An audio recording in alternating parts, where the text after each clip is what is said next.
quando se diz a palavra de Deus. Então, se alguém ele chega a não dar a atenção à palavra de Deus, ele é tido como que está desrespeitando as coisas de Deus. E eu tenho essa noção dessa forma.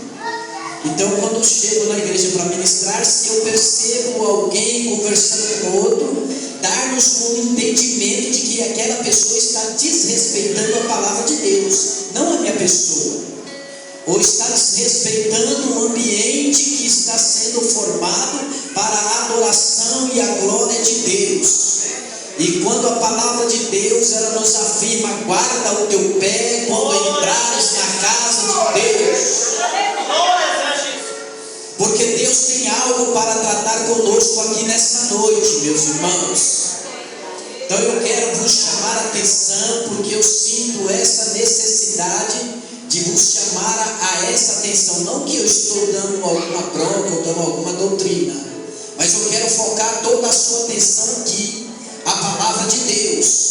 Porque eu me lembro que uma certa feita nós fomos em um presídio. O presídio, rebelião constantemente.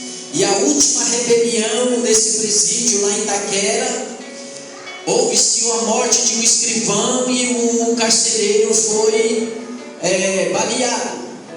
E o delegado não suportava mais aquela situação, fez uma reunião, chamou o coronel da Polícia Militar do 19º Batalhão, lá de Itaquera, chamou psicólogos, chamou empresário, até o padre da cidade estava lá.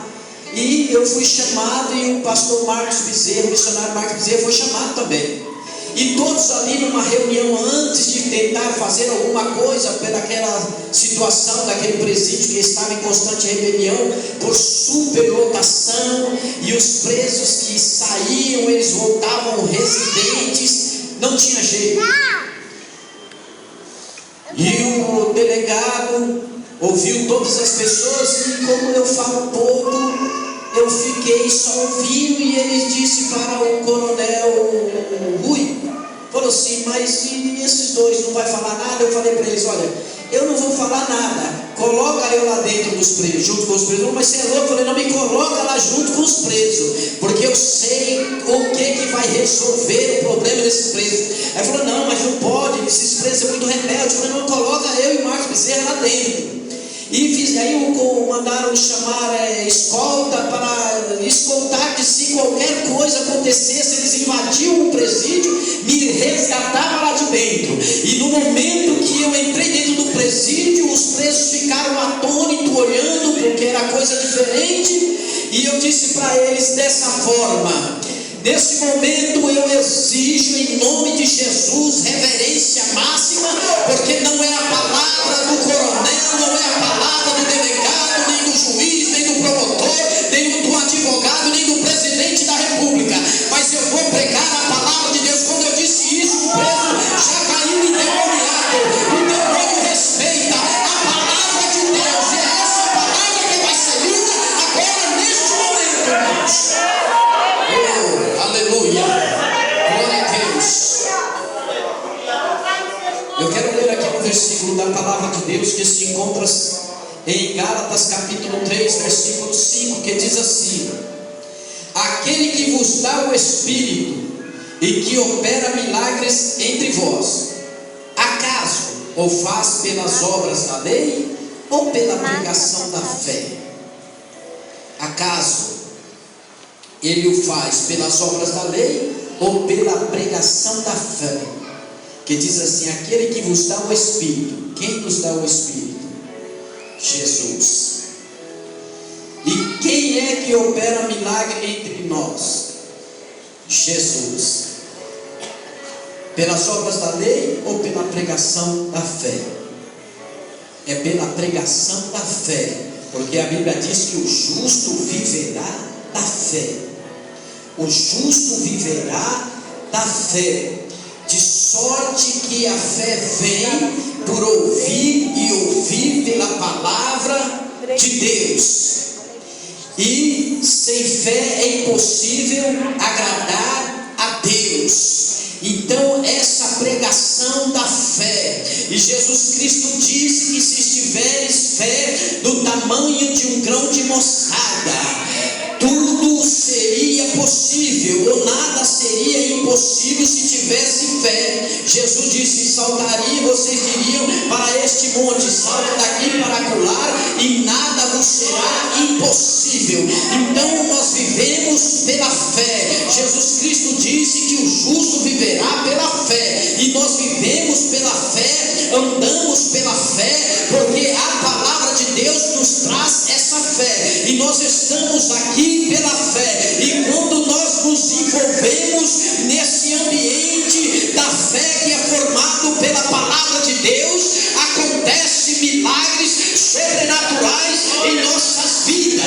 Então eu estou aqui porque nós vivemos pela fé, e eu vivo uma vida de milagres, pregamos milagres. Eu preciso entrar dentro de uma cadeia, uma penitenciária que é formada e organizada e dominada por uma facção do PCC, e eu preciso entrar lá dentro coberto da fé e acreditando que Deus vai fazer um milagre, e eu vivo esse milagre, e eu estou pregando um milagre aqui nessa noite, e eu sei que vai acontecer milagres, queira você ou não queira, o milagre vai acontecer.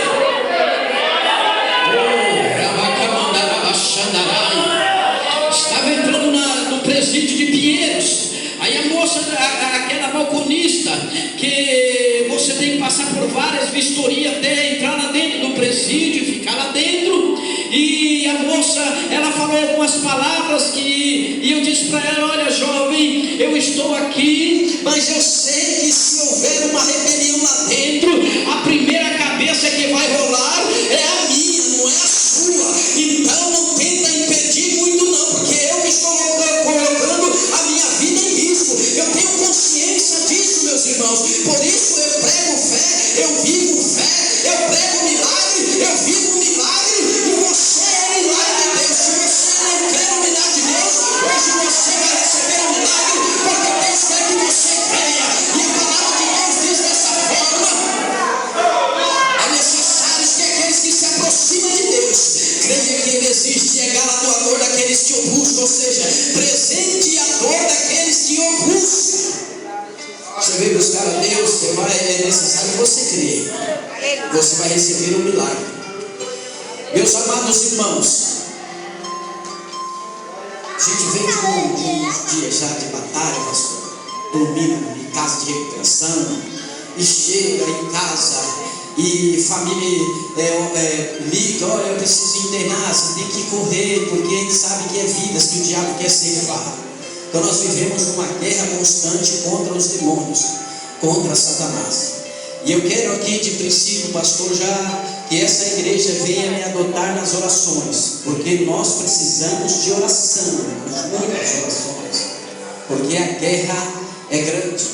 E eu decidi tomar essa decisão unicamente por amor a Cristo, por amor ao nosso Senhor e Salvador Jesus Cristo.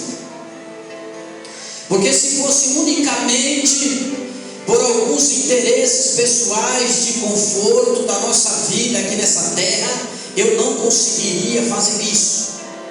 E por esses 26 anos, pastor, que eu sirvo a Deus, eu tenho visto muitas pessoas que caem, levanta, cai, levanta, cai, levanta.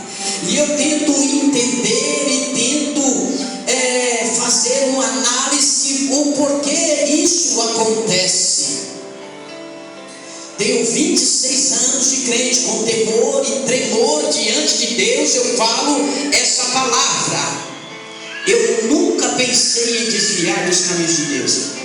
26 anos. E eu tento imaginar o porquê que eu consegui isso. Eu tento acreditar que é por causa do amor que eu tenho por Deus. Eu busco esse amor constantemente. Eu fico pensando: será que é por causa de um interesse de eu ir para o céu? Será que eu não me desviei por causa de um interesse de medo de não ir para o inferno? Será que eu estou firme até hoje por um interesse de eu estar bem financeiramente nessa terra e não ter nenhuma doença no meu corpo?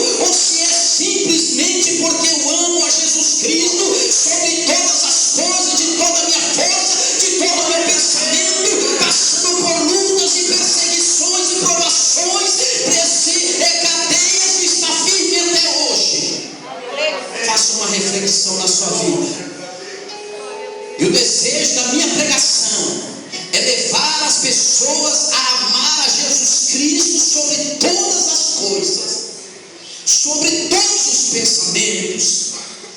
E eu tinha um conflito comigo, que quando eu aceitei a Jesus Cristo, como que eu poderia amar a Jesus Cristo mais do que a minha mãe, mais do que a minha esposa, mais do que as minhas filhas, que eu tenho 3 filhas, mais do que os meus irmãos? Será que eu consigo amar a Deus mais do que isso, mais do que a minha própria vida? Porque eu tive dificuldade de entender e conseguir amar a Deus. Porque quando eu ouvi que o primeiro maior mandamento é amar a Deus sobre todas as coisas, e como que eu iria conseguir amar a Deus? E eu fui buscar isso. Se eu ganho almas, se eu prego a palavra de Deus, se eu vivo pela fé, que exige um esforço, que exige um sacrifício muito grande, eu não faço isso porque eu amo a Deus. Eu faço isso porque não tem como eu agradecer a Deus pelo que Ele fez por mim. Então eu tento agradecer a Deus, me dispondo em fazer a vontade dEle. Mas a minha firmeza em Deus é porque eu consigo amar a Deus sobre todas as coisas. Você consegue amar a Deus sobre todas as coisas? Não, se você não consegue, tenta hoje buscar esse amor, porque é esse amor que vai te sustentar. E quando você reconhecer, aleluia, a grandeza de Deus, o que Deus fez por a sua vida, você vai começar a ter um desejo muito grande de se dispor em servir a Deus. Talvez você não vai conseguir. Glória a Deus. E o meu desejo é que você sinta um amor muito grande por Deus. Porque se você conseguir amar a Deus, ninguém vai conseguir roubar sua fé. O diabo vai te oferecer na hora da maior luta que você estiver passando. Porque todos os seres humanos, eu acredito que ele tem aquela maior luta da vida dele. Tem aquele momento da maior luta. O nosso irmão de cabelo branco já passou por várias lutas, mas tem uma luta que marca a vida da pessoa. Eu tive luta que marcou a minha vida. Então cada pessoa tem uma luta que marca a vida dele. Se não marcou ainda, vai ter uma luta que vai marcar a sua vida. E é nessa hora que o tentador, o diluviador, Satanás vai tentar você, para você negar o teu amor a Cristo. E se você conseguir amar a Cristo, você vai dizer: eu morro, mas eu ao lado de Jesus. Que amor glorioso é esse que nós sentimos, e o Espírito Santo vai fazer você sentir esse amor. E você não vai deixar esse amor por uma mulher, você não vai deixar esse amor por uma droga, por uma bebida, ou por uma frieza espiritual, que na hora que o diabo dizer: você está frio espiritualmente, larga dessa fé, você vai dizer: quando eu estou fraco, aí é que eu estou forte, porque o poder de Deus se aperfeiçoa na minha fraqueza. Aleluia, o diabo não vai te vencer. O diabo não vai te vencer. Na hora que você estiver no deserto, você vai dizer: é no deserto que Deus está me preparando. É no deserto que Deus está comigo. Se você estiver dentro da fornalha de fogo ardente, eu amo a Deus, porque Deus é que está comigo dentro dessa fornalha. Aleluia, que amor maravilhoso é o nosso Deus. Que amor maravilhoso é esse, é o nosso Deus. Quantos amam a Jesus Cristo nesta hora? Oh, aleluia. E Ele merece o nosso amor. Pelo que Ele vai fazer, o que Ele faz. É porque Deus, a sua essência é o amor. Quando nós começamos a conhecer esse amor por Deus, aleluia, é um amor maravilhoso. É um amor tão gostoso, isso nos fortalece. Aleluia. E Jesus Cristo disse assim: um mandamento novo eu vos dou. Aleluia, um mandamento que é desde o princípio. E vocês, amai-vos uns aos outros como eu vos amei. Oh, aleluia, eu começo a pensar: Jesus, como que o Senhor me amou? o Senhor me amou, Jesus.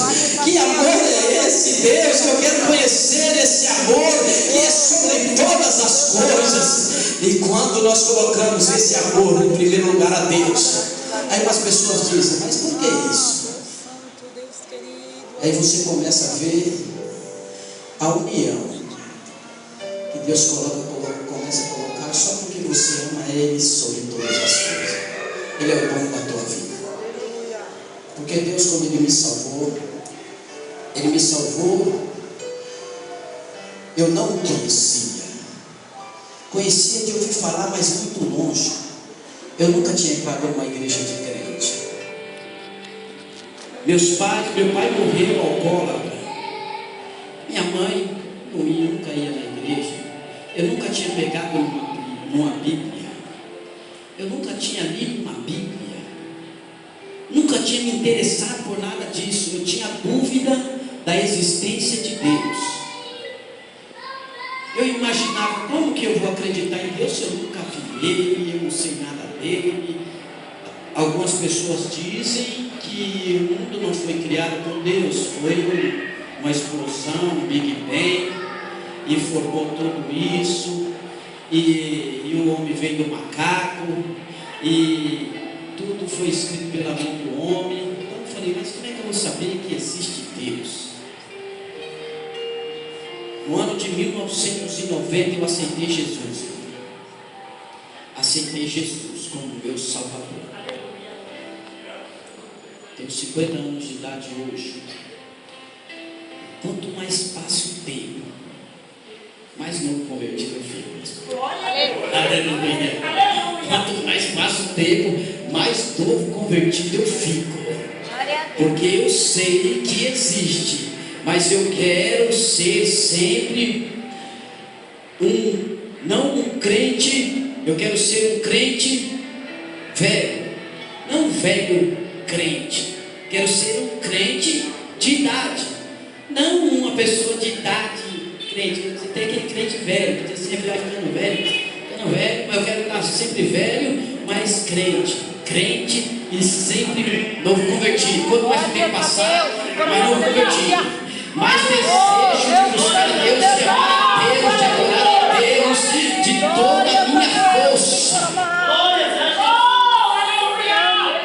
Esse Jesus, Ele fez por mim o que ninguém poderia fazer. Nem minha mãe, nem meus filhos, nem meu pai, que já morreu, nem ninguém poderia fazer por mim o que Jesus fez. Eu fui convidado para ir na igreja.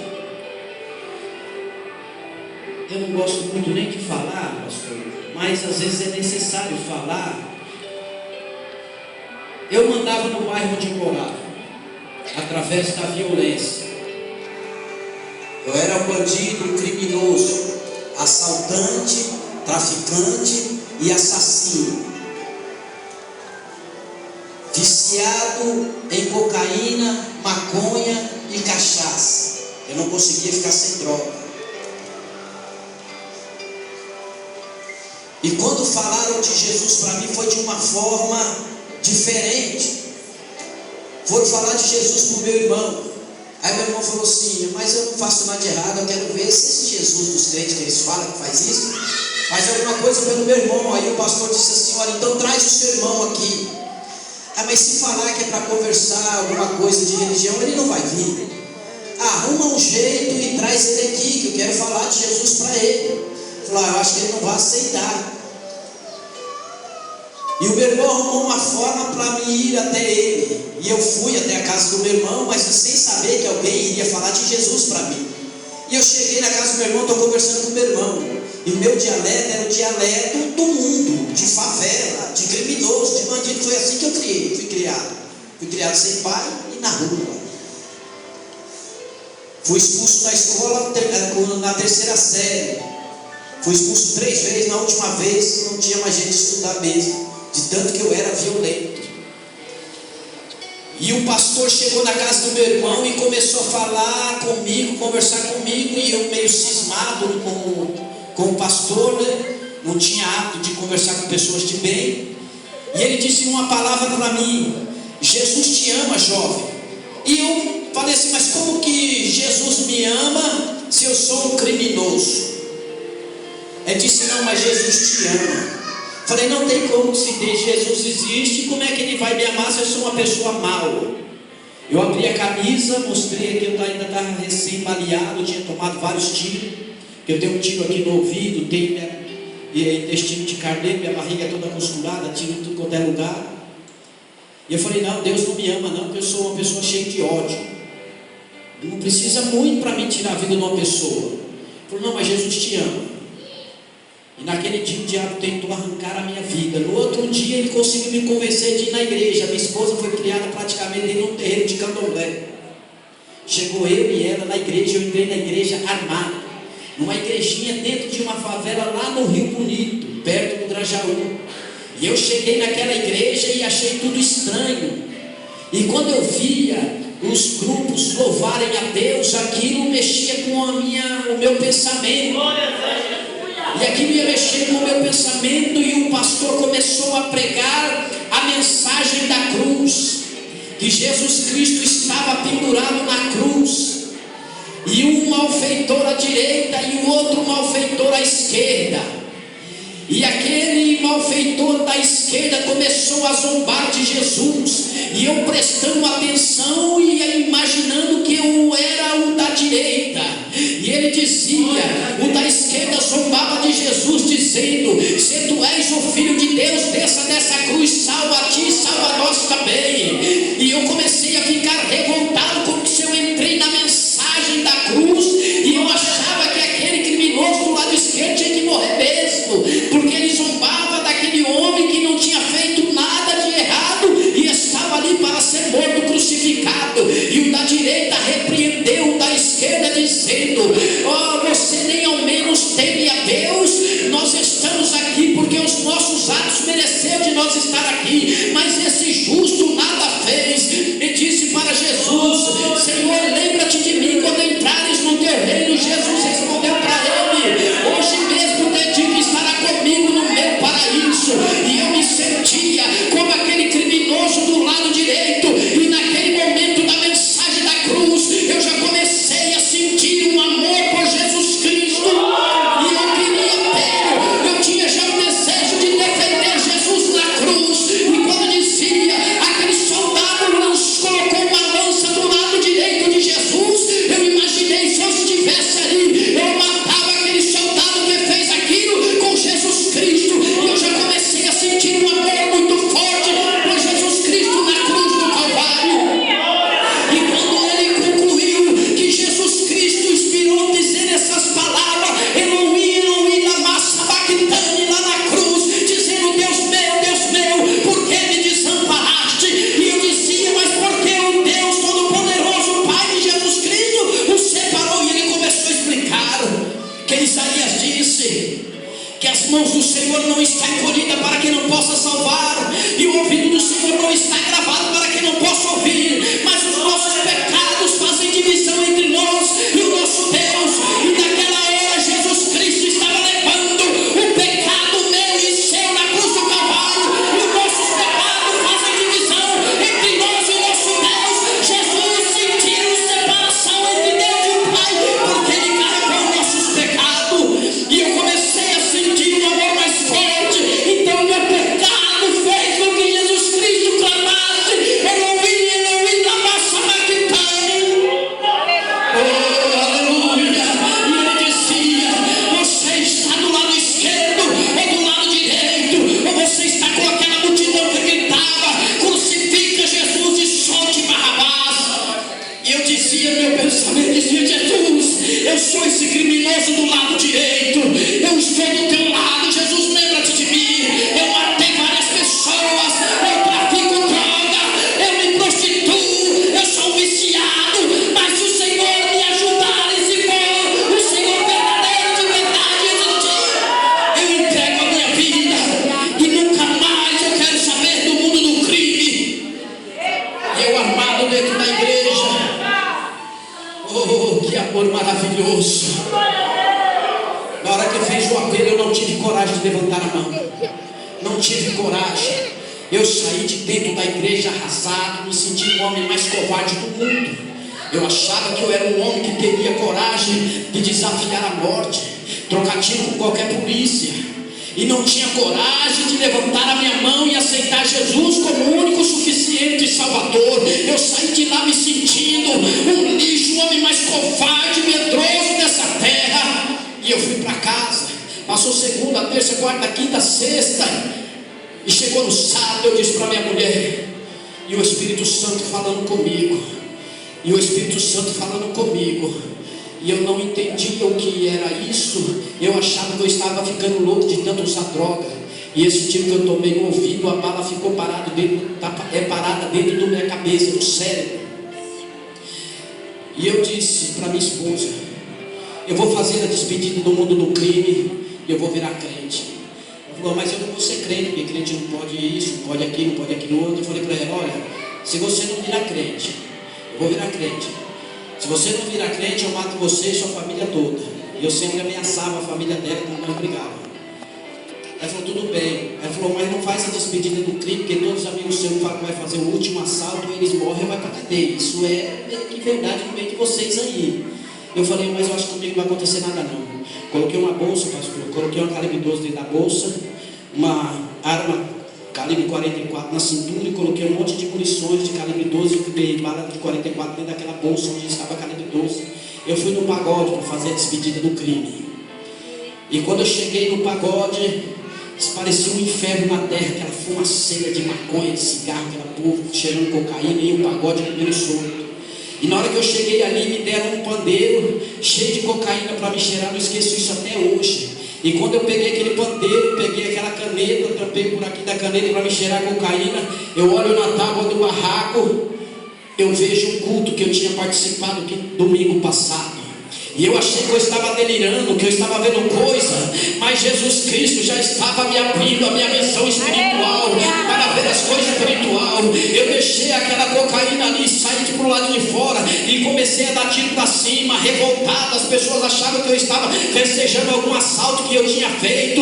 E eu pensei comigo, eu falei, essa favela aqui está muito pesada, eu vou descer na favela lá de baixo. E eu fui na favela de baixo, e eu entrei dentro de casa para deixar uma calibre 12, uma arma muito grande, ficar com a menor. Ia sair um gato de dentro de casa, eu matei o gato com essa calibre 12 e mandei o finado Nego Dola. Falou, Nego Dola, leva lá embaixo, na favela lá embaixo, lá na Margarida, e manda ela fazer esse gato aí, que daqui a pouco eu vou descer lá embaixo na festa, lá no baile, e nós vamos comer esse gato. E o Nego Dola fez isso. Depois eu desci e fiquei até 5 horas da manhã na festa, bebendo e usando droga. Cheguei em casa, isso no domingo, já 5 horas da manhã, dormi até 1 hora da tarde. E quando foi 1 hora da tarde, eu acordei que determinar de ir na igreja e aceitar Jesus. Eu tive uma angústia muito grande, um arrependimento, o Espírito Santo me convencendo do pecado, da justiça e do juízo. E eu comecei a sentir o peso do pecado sobre a minha alma, e eu achava que eu teria que arrancar a minha própria vida, que a solução era eu morrer. E eu começava a ter aquelas visões na mente das pessoas que eu tinha matado, das pessoas que eu fiz sofrer, e agora eu achava que eu tinha que me matar. E agora a única solução que escapou para mim foi aceitar Jesus Cristo. A única opção para mim era Deus, não tinha outra opção. E eu disse comigo, eu vou na igreja, Deus, se o Senhor me aceitar, eu vou ser crente, eu nunca mais vou deixar de ser crente. E eu peguei e fui para a igreja, e chegou na igreja a pregação, eu não via a hora de acabar a pregação para me aceitar Jesus. E quando o pastor fez o apelo, eu não conseguia aceitar Jesus, a minha mão estava acorrentada, e eu disse no meu pensamento, e Jesus ouviu o meu pensamento, e eu disse assim, Jesus, eu quero te aceitar, mas eu não consigo levantar a minha mão. Eu quero te aceitar, mas eu não consigo levantar a minha mão. Olha, irmãos, aconteceu um milagre. Na hora que o pastor disse, vamos ficar de pé para encerrar o culto, estávamos de pé, e eu pensei isso, eu senti 2 mãos, uma pessoa de um lado e outra do outro. Eu não via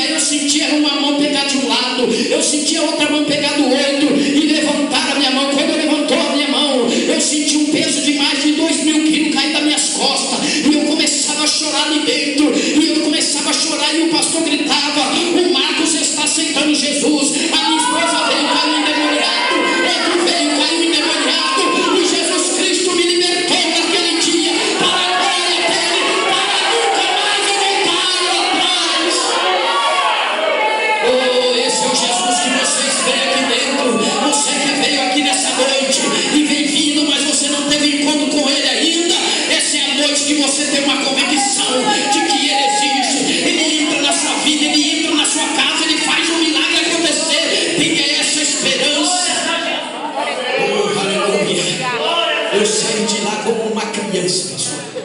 Como uma criança. E eu saí de lá, meus irmãos, como uma criança. Passou-se segunda, terça, quarta, quinta. Na quinta-feira o diabo me visitou e colocou um embaraço na minha mente, dizendo que Jesus não existia. Eu comecei a sentir uma tristeza por aquela mensagem que o diabo colocou na minha mente, que Jesus não existia. Eu queria que Jesus existia, eu sentia uma tristeza. E ele disse: o que está escrito na Bíblia é tudo escrito pela mão do homem. O pastor te enganou. Você viu? Ele fez você até chorar lá na igreja. Aí eu já fiquei revoltado. Eu falei: não, isso aí está errado. E aí eu discuti com a minha esposa. E a minha esposa falou: olha, eu estou falando para você que para você não tem jeito. Para ser crente tem que nascer na igreja já, filho de crente. Para você não tem jeito, você já fez isso e aquilo. Aí eu peguei o pão, chutei, catei o copo, quebrei dentro de casa, sentei na porta de casa desse jeito e pensei: Jesus, ou tudo ou nada. O Senhor tem que falar comigo hoje. Era quinta-feira, culto público. Se o Senhor não falar comigo, é tudo conversa dos crentes. Esse negócio de que Deus existe é mentira. Que a Bíblia é verdade é mentira, que os crentes falam. E para mim não tem jeito. Mas se o Senhor falar comigo, aí eu acredito que o Senhor existe. Se o Senhor não falar comigo, aí acabou, eu vou trocar tiro com a polícia, eu vou morrer mesmo, e eu vou morrer no crime. Pelo menos eu vou morrer como bandido, eu vou trocar tiro com a carrota. Aí eu vou ficar mais famoso ainda. Trocou tiro com a rota, morreu na mão da rota, ficar naquela época era bandido perigoso, bandido famoso. Mas se o Senhor falar comigo, eu continuo, fui para a igreja, sozinho, mulher nem fui. Cheguei na igreja, igrejinha pequena. Aí o porteiro já me saudou com a paz do Senhor. Falou assim: a paz do Senhor, irmão Marco, tudo bom? Eu falei: não está muito bom não. Sentei no primeiro banco, dessa forma. Sentei, cruzei as pernas, cruzei os braços. Fiquei. Se Jesus não falar comigo hoje, eu já vou lá fazer uma bagunça aqui logo nessa igreja aqui, que o pastor fez eu chorar ali e fazer parabéns aqui na igreja. E ele vê que tentar enganar bandido é outra conversa. E eles tentaram me enganar, se Jesus não falar comigo. Por quê? Eu ouvi na igreja os crentes falando: oh, Jesus falou comigo, Jesus vai falar conosco nessa noite. E eu ouvi e falei: poxa, então Jesus fala com os crentes. Irmãos, aí meu irmão, que hoje ele é pastor, ele teve a primeira oportunidade na vida dele. A primeira coisa que ele falou foi essa. Na hora que ele subiu, me pegou o microfone e falou: não, meu irmão, eu estou metido assim. Sabe que ele é parente do pastor aí? Ele já vai falar, mas está bem errado. Aí ele falou assim: cumprimento a igreja com a paz do Senhor, amém, igreja. Aí todo mundo falou amém, que ele tinha ensaiado tudo bonitinho para falar, que era a primeira vez que ele ia falar na igreja. Aí todo mundo amém.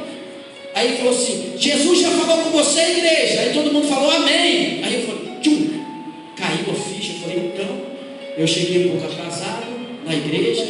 Então Jesus já veio aqui, falou com todo mundo e foi embora. Então Jesus existe de verdade, mas como que foi falado para mim que Deus não me amava não, porque eu era muito ruim, para mim não tem jeito mesmo não. E eu comecei a sentir uma tristeza, assim, sabe aquele espírito de inferioridade, que Deus amava todo mundo e eu cresci muito ruim, e Deus não me amava. E eu comecei a ter tipo como se fosse uma visão, uma imaginação de que quando eu assisti uma vez o filme da Paixão de Cristo, e que Jesus Cristo sobe numa nuvem, e um anjo diz: por que vocês ficam olhando assim atônito? Esse que você vê subindo na nuvem, ele vai voltar da mesma forma. Então eu imaginei que Jesus tinha vindo numa nuvem, falado com todo mundo na igreja e depois foi embora. E Jesus não falou comigo porque eu era ruim. Mas no mesmo momento que eu pensei aquilo, eu comecei a sentir um calor. Eu sentado, já não estava nervoso, eu já fiquei com medo. Eu sentado assim, com os braços cruzados, sentado, eu senti um calor. E aquele calor foi vindo e eu vi que não era uma coisa natural, que não era um calor normal. Aí eu já fiquei com medo, que eu nunca tinha sentido aquilo, aí descruzei as pernas. Aí começou aquele calor querer me dominar, aí já segurei ele com as duas mãos no banco. E já fiquei assim, tipo, lutando com aquela força. Já não era mais um calor, era uma força quente, que vinha tipo querendo me empurrando assim,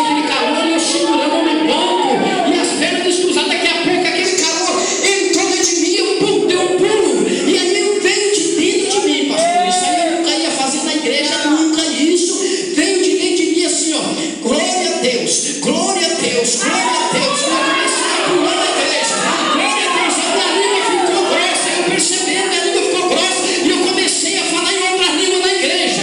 Comecei a falar em outra língua na igreja. Aí eu escutava um barulho muito grande na igreja, e de repente aquele barulho sumiu, e eu só ouvia uma voz que eu nunca mais ouvi, pastor, mas eu creio que eu vou ouvir de novo. Uma voz era tão macia, tão suave, porém ao mesmo tempo ela enchia o mundo inteiro, e ela dizia assim: eu sou Jesus Cristo, eu te chamei pelo teu nome, tu és meu, recebe o meu Espírito Santo. E eu era batizado com o meu Espírito Santo naquele momento. Jesus me batizou com o Espírito Santo e falou comigo pessoalmente: eu sou Jesus Cristo, chamei-te pelo teu nome, tu és meu, eu sou real. Aleluia, aleluia. Jesus continua batizando no Espírito Santo. Jesus continua sendo batizado no Espírito Santo. Quem é batizado com o Espírito Santo sabe o que eu estou falando.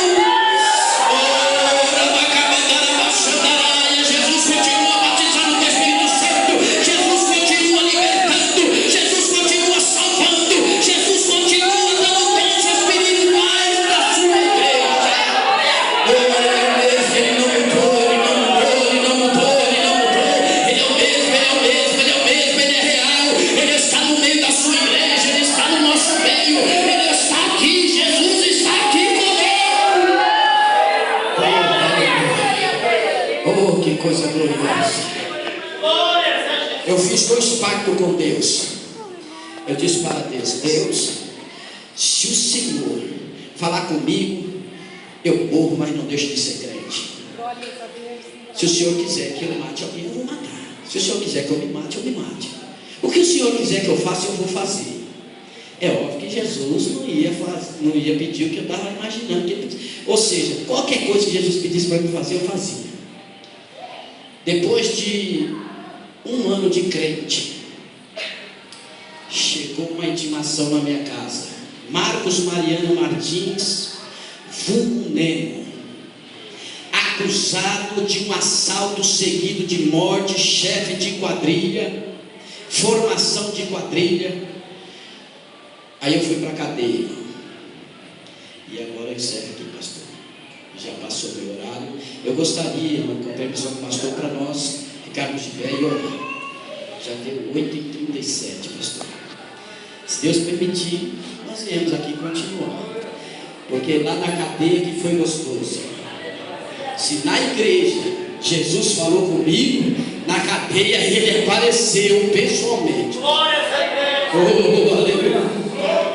O juiz começou a falar a minha sentença, ia ser de 30 para lá. Ele falou: Marcos, você só nesse processo, você está aqui como 30 anos de cadeia, que é um homicídio qualificado hediondo, e mais o assalto, e o assalto já não existe mais, de um homicídio qualificado hediondo caiu para um homicídio simples, que é derramar, dizer que eu te amo, me derramar, dizer que preciso.